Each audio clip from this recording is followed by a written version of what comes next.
All right, so thank you for joining the One Stop Classroom. As I say, this is the second part of a 7-part series. We did laws 1 to 3 in the last one. This is 4 to 6. So again, this is not my work. This is John Maxwell's bestseller, the 21 Irrefutable Laws of Leadership. And I introduced him last time that he's the leadership guru. Over the last 20 years, he has written so many books, given so many speeches on leadership.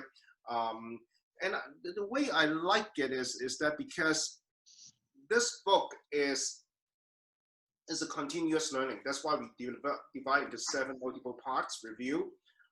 This 21 laws, this irrefutable laws, you can apply in any situation, in small, medium enterprises, entrepreneurial situation, if you're self-employed, if you are working for somebody, it all applies. It doesn't have to, you don't have to be a leader to learn about leadership.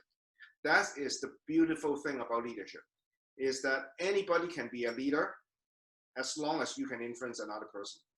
And we try to divide into 3 biteable chunks for each one. So again, this is law 4 to 6. I showed this slide last time. The core values that I see is because the laws here are highly ethical. It's improve your self-awareness, help you to build yourself, help you to do that incremental progressive learning build from one level to the next. And there are many daily ongoing applications you can use right away. I'll take quite a quick moment to review the last 3. So the last 3 laws was the law of the lid, the law of inference, and the law of process. The lid is basically they're asking the leader to grow, right? You have to grow. You have to grow your leadership to make sure that the organization, the people you lead, is growing as well. Inference is about, second law is about the ability to inference. Nothing more, nothing less. You don't need a position to lead. All you have to do is influence other people. The third law is the process. There is a learning process for us. It's like an investment. And it's going to pay off over time if you follow a process to learn. So the 4th law today we talk about is the law of navigation. You can see navigation is very common now on cars and cell phones and whatnot. It's just like that system when you use a navigation function in the car. Anybody can enter a destination. That's your goal, that's your objective, that's your vision, right? Anybody can do that. But it takes a leader, a well-designed system, a skillful leader to map out the course. Having a destination and having a charting the course or mapping out the course are 2 very different things. 2 very different things. I'll give you an example. If you go out to dinner, let's say you go shopping now, and after you can go to a shopping mall now. So you're going to shop with your family. You punch in the destination, the car will map out a course for you. But all of a sudden, you think that you swing by the bank to get some money first. So you have to maybe make a different turn to go to the bank. And some system would do, in some of the older system, they would do is calculating. They would say that word calculating. So that is actually charting the cost based on the situation. And to make a long story short, Maxwell actually proposed there are 4 different areas when you mapping out a course. And these are how skillful a leader could be. And they should be a good planner.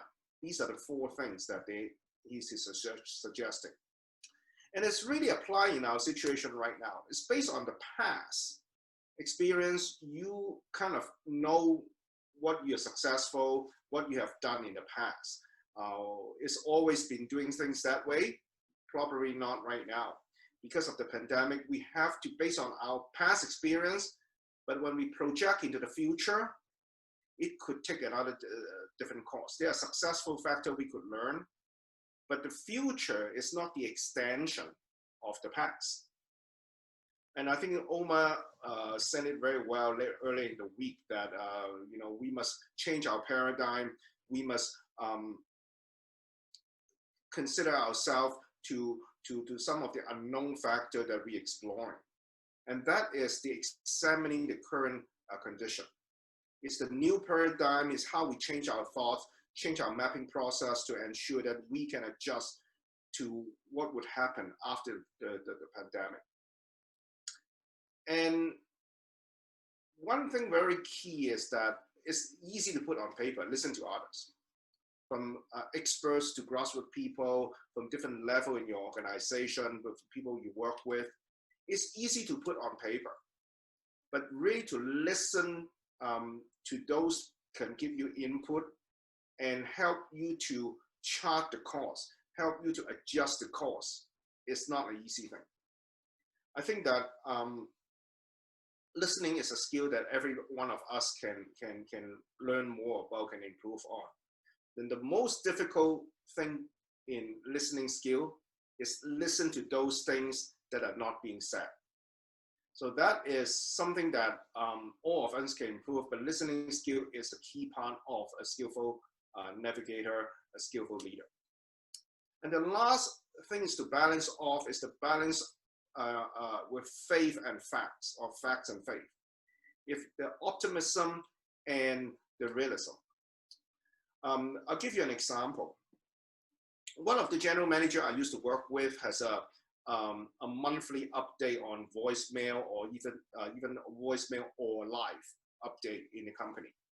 So he always talk about optimization first, or optimism first. He has very optimistic for the goal that we are going to reach.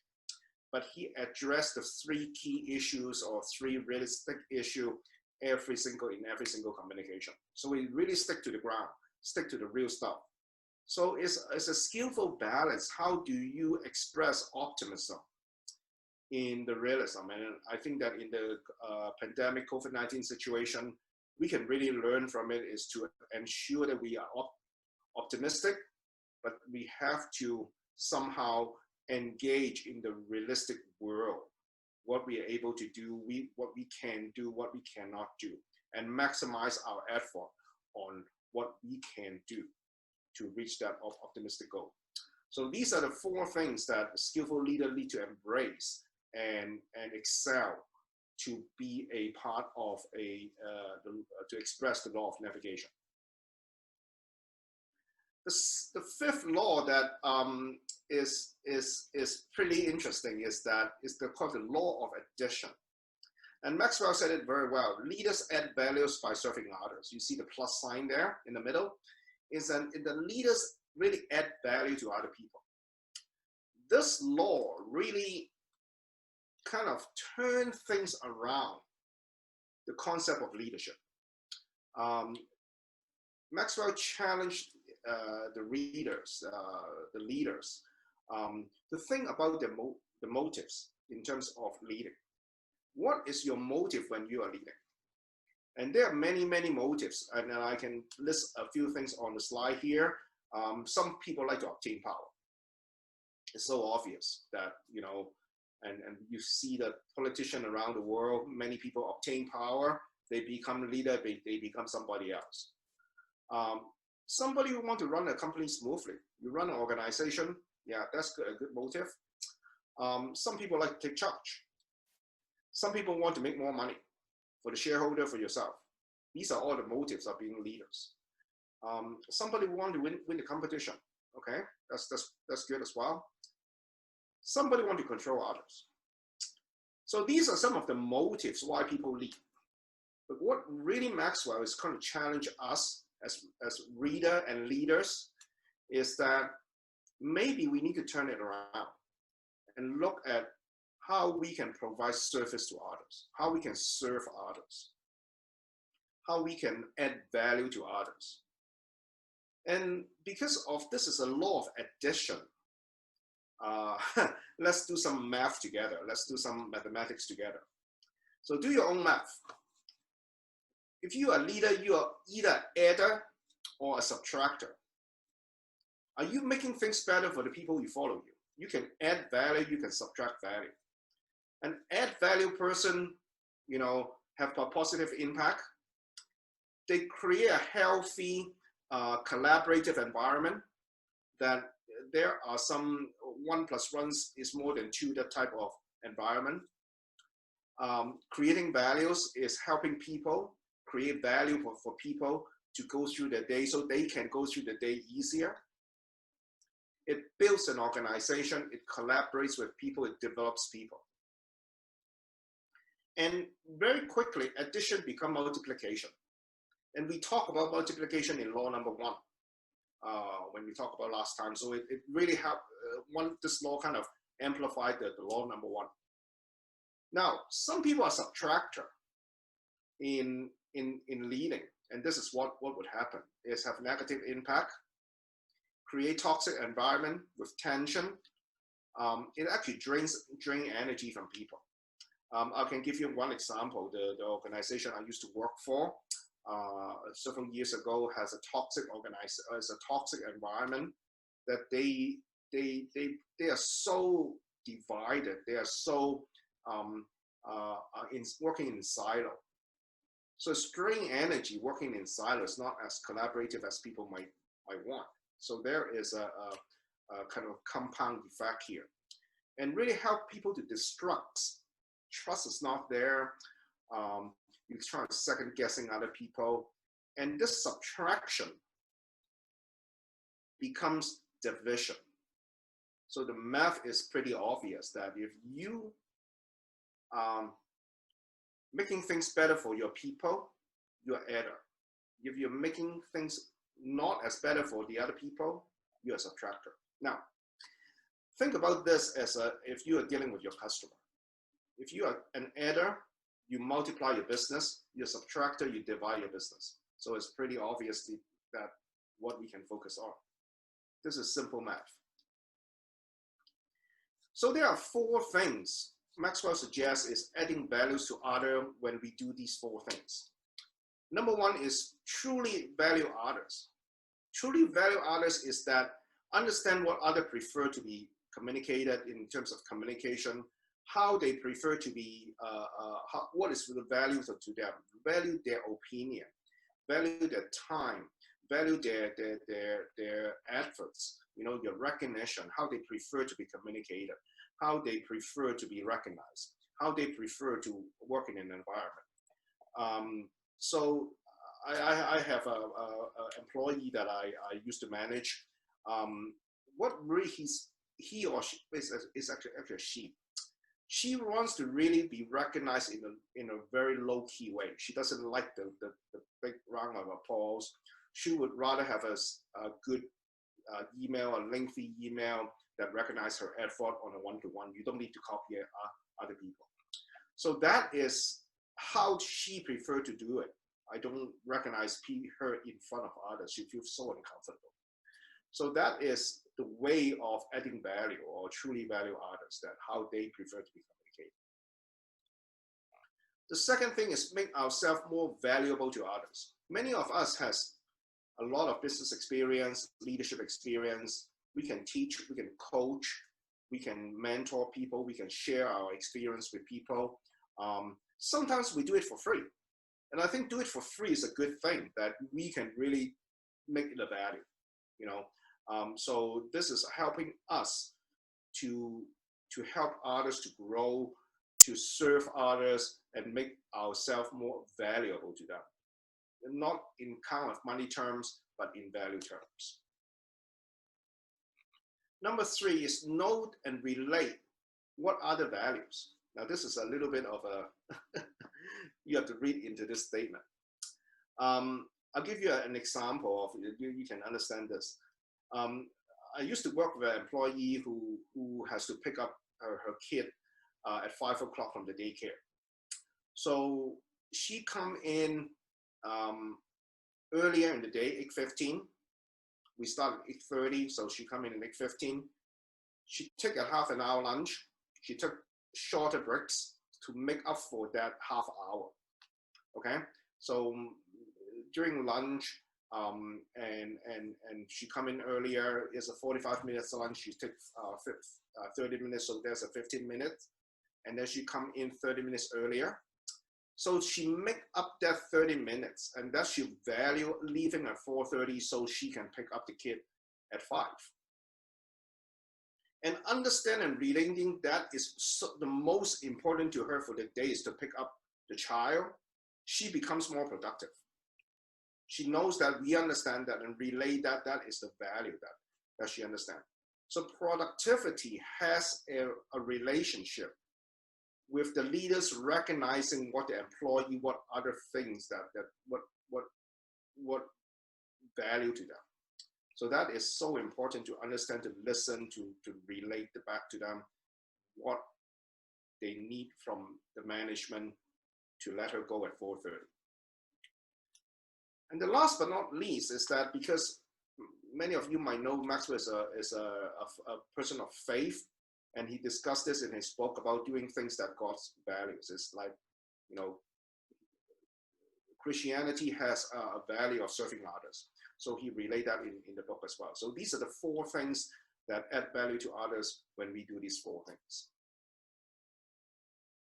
Okay, let's go to law number 6, the law of solid ground.